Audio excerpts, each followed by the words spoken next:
Jadi hari ini aku bakal share ke kalian tips dari aku sih lulus ujian B1 institut sekali ujian.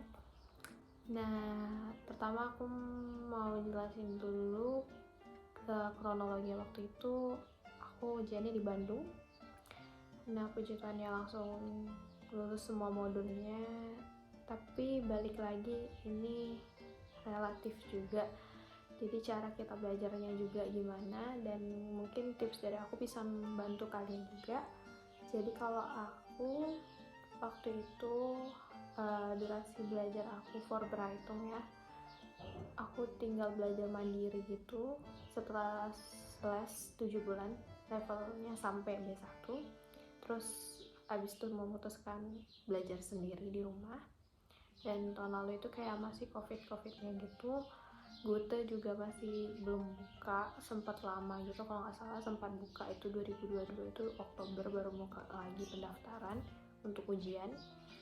Nah itu jadi aku prepare-nya setelah 7 bulan les B1, habis itu belajar di rumah sekitar 3-4 bulan atau 6 bulan ya, aku agak lupa juga, pokoknya agak lama gara-gara tadinya gue tuh mau buka Agustus nggak jadi, cancel, terus jadinya Oktober atau September gitu baru buka.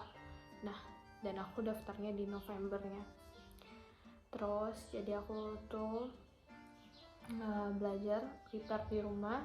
Sistem belajar aku itu tiap hari, jadi 3 kali sehari, udah kayak makan. Iya, agak maksa sebenarnya, tapi karena aku sadar diri gitu, kayak aku nggak ada yang nge-handle, nggak ada yang nge-coaching gitu, jadi aku kayak nge-push banget memang belajarnya. Nah itu dengan caranya aku, jadi ceritanya aku belajarnya tiap hari. Paginya, sistemnya itu paginya itu aku selalu ngerjain soal. Nah aku tuh nemu banyak materi soal ujian, itu aku juga nyari sendiri, dapat e-booknya, dapat kunci jawabannya semuanya, dapat juga Huron-nya aku dapat dari YouTube juga, nanti aku kasih semuanya. Nah itu jadi paginya tiap hari itu aku selalu ngerjain soal. Nah tapi sistem aku itu gini, waktu itu aku ngejadwalin, jadi misalnya hari Senin aku lesson, yaudah fokus aku lesson aja seharian, full lesson.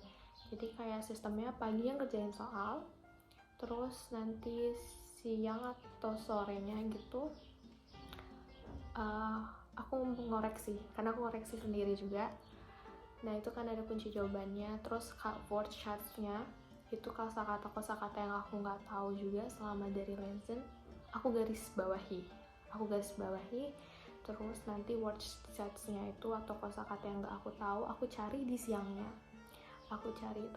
dan aku hafalin, simpan di kepala, dan aku cari sinonimnya. Jadi contohnya kayak expression kan berbicara, nah Raiden juga berbicara. Jadi kalau misalnya aku nggak ngerti nih, aku nggak tahu waktu baca soal ada di kalimat itu kosakatanya Raiden, aku nggak tahu. Nah aku tuh siangnya cari di kamus artiin, terus aku cari juga ini sinonimnya apa ya. Jadi kalau pas ada soal lagi dia pakai kalimat lain atau ya kalimat lain gitu, jadi kayak oh ini kan artinya sama dengan ini gitu. Nah itu aku kayak gitu belajarnya. Jadi aku juga paginya itu pakai timer, itu penting banget. Jadi latihannya kayak seolah-olah simulasi ujian, jadi durasinya berapa gitu ya, aku udah lupa juga, kalau nggak salah lesson 60 menit ya, 60 menit. Jadi aku kayak ngerjain soal benar-benar kayak lagi mau ujian aja gitu, pakai timer, selalu pakai timer. Jadi caranya juga aku baca soalnya, nah terus aku garis bawahi gitu kalimat yang aku nggak tahu. Jadi kayak ya udah tinggalin, tetap dikerjain, tapi kalau kosakata nggak tahu aku garis bawahi, nanti pas siangnya pas ngoreksi aku cari tahu itu artinya apa. Nah itu tipsnya, pakai timer, nyesuaiin waktu sesuai ketentuan ujian tiap tilenya. Huron juga gitu. Nah Huron ini juga kadang ada beberapa kosakata yang dia ngomongnya di audio pakai kosakata A, tapi di soal pertanyaannya pakai kosakata B tapi artinya sama. Nah itu kasusnya juga agak mirip sama Laizen. Jadi dari situ kita juga harus tahu kayak sinonimnya. Jadi pas ngerjain soal itu juga pakai timer, fokus baca soalnya, terus ambil kata kuncinya doang, garis bawahi kayak poin-poinnya doang. Jadi kayak biar nggak makan waktu juga dan nggak kelewatan yang dia omongin itu apa, langsung aja ke kata kuncinya apa, dia bahas tentang apa nih.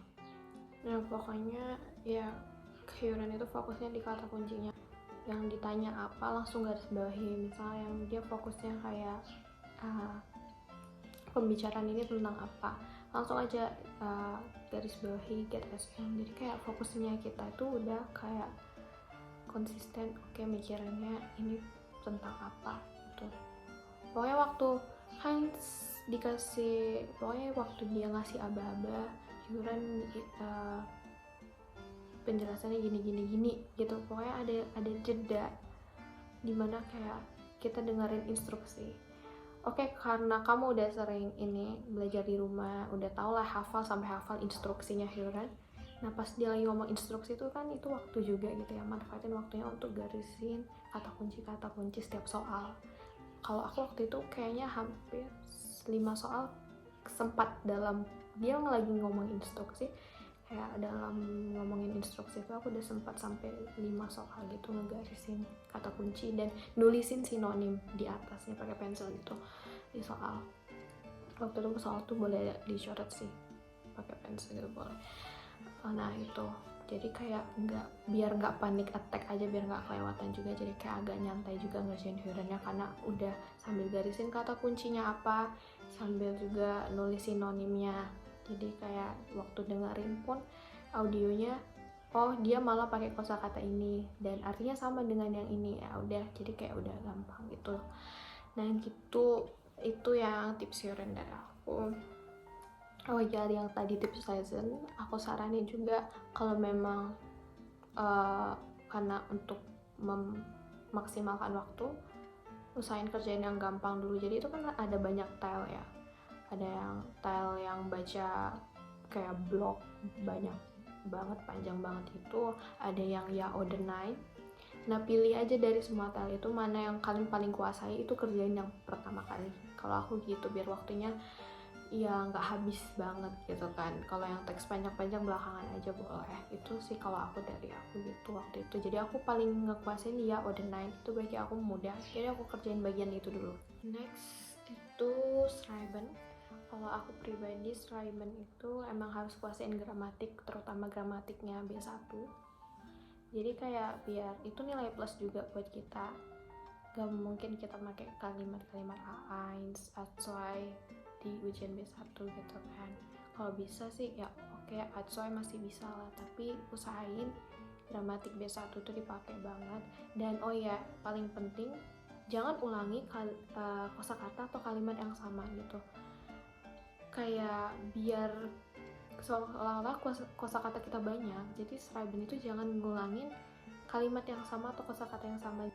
Misalnya aku tuh pakai aber, nah ganti aber itu bisa jadi deno, atau kita pakailah kalimat konjungsi yang lain gitu. Jadi jangan kayak udah di kalimat pertama udah pakai aber, kalau bisa kalimat kedua jangan pakai aber lagi, ganti pakai kalimat lain, konjungsi lain gitu kan, yang masih saling berkesinambungan tentunya. Jadi itu juga nilai plus banget. Jadi seolah-olah mereka tahu kayak oke, kosakata kita banyak, nggak cuma itu doang kan kata yang dipakai. Nah habis itu kalau seingat aku ya, tile 2 itu tile 2 itu tuh tentang pendapat kita. Nah itu juga usahain hafalin kalimat yang awal, kayak misalnya di sistema interessiert mich besonders weil, jadi kita jelasin kenapa biar agak berkembang juga kalimatnya di bagian tile 2, dan jelasin alasan kita.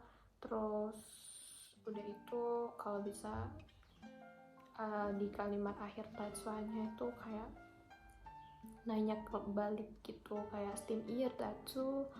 Nah itu contohnya, jadi kayak memang berpendapat itu emang that's why itu berpendapat gitu kan. Hafalin ini sih strukturnya, jadi kayak pembukaan kalimatnya gimana ya, kayak yang aku udah kasih contoh, dieses Thema interessiert mich besonders, terus kasih punktenya alasannya apa, terus kasih tahu plus minusnya dan berdasarkan pengalaman pribadi, terus kasih contoh Beispielnya apa gitu. Itu yang terakhir itu. Terus ya penutupnya. Nah kalau tell itu bisa emang rata-rata orang-orang paling nguasain itu kayak buat termin, terus kayak misalnya nggak bisa menuhi terminnya atau semacamnya gitu, atau mau kompromi masalah janji gitu kan.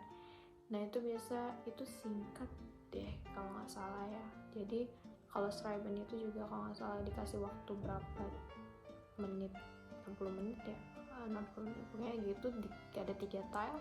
Nah kerjain mana yang paling kalian kuasai dulu. Kalau aku waktu itu tile dry itu selalu paling kayak mudah, jadi kerjain itu dulu, selesain itu dulu, baru lanjut ke, kalau aku lanjut ke tile soy, baru aku sih itu. Pokoknya mana yang paling kita nggak mudah, itu yang pertama. Terus expression tentu aja paling penting hafalin Redemittel. Kenapa Redemittel ya, karena dari situlah kita bisa mengembangkan lagi percakapan kita sama lawan bicaranya kita.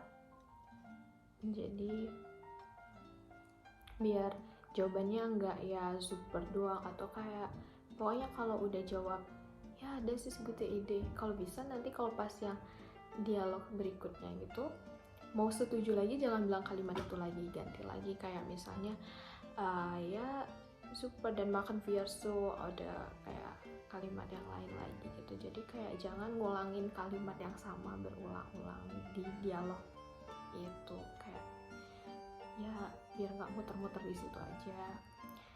Terus kayak kalau nanya pendapat, was hältst du davon, findest du es eine gute Idee. Jadi kayak kalau bisa minimal saran aku hafalin Redemittel itu 5 setiap, contohnya kayak mau nanya pendapat hafalin minimal 5 Redemittelnya. Misalnya mau mengatakan setuju hafalin 5 Redemittel minimal gitu. Jadi kayak dari antara 5 ini bisa kita pakai yang mana aja gitu, kayak jadi perbicaraannya juga nggak monoton bilangnya ya das ist gute Idee, nggak mungkin itu terus kan, das ist gute, enggak. Jadi kayak biar bervariasi juga. Itu kalau dari aku. Bisa juga pakai kalau Justiman das klingt gut, nah ya vielleicht hast du recht gitu.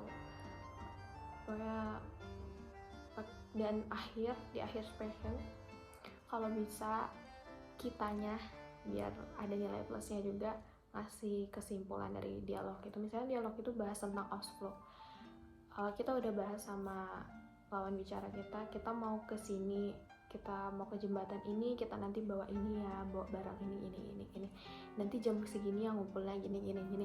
Nah kalau bisa di endingnya misalnya udah dapat bagian kita gitu kan, kita pakai deh kesimpulan dari awal kita bicara.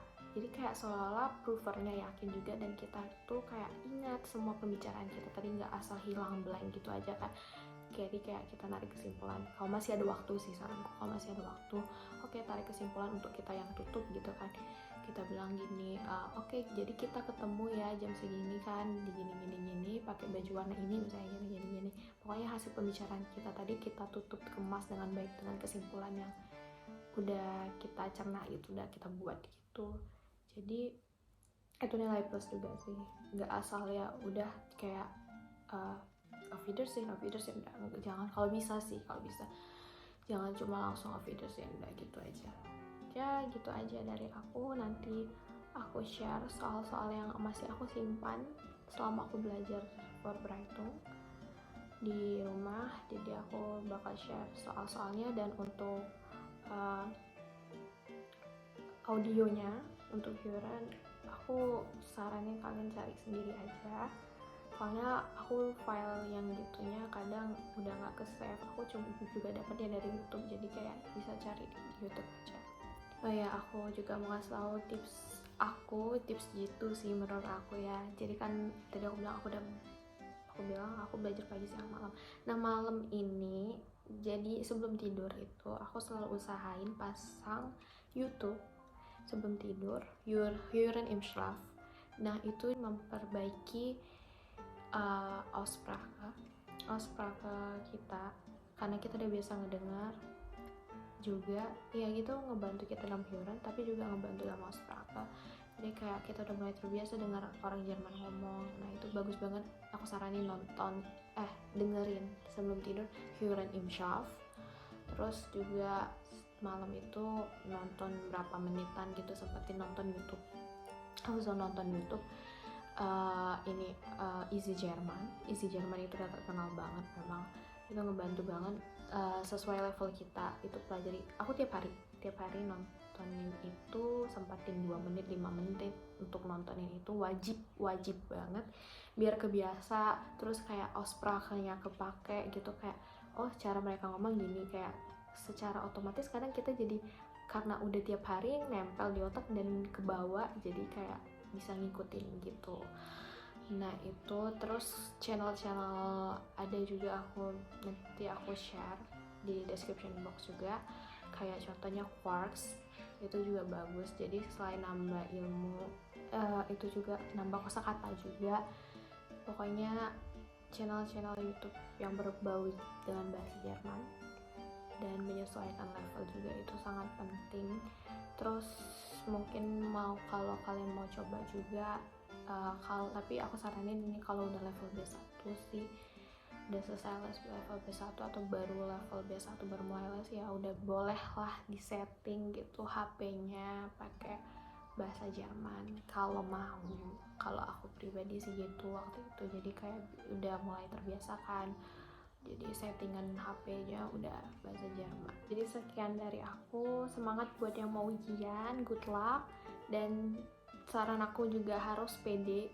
Intinya kalau mau ujian itu harus pede dan optimis kalau kalian tuh pasti lulus.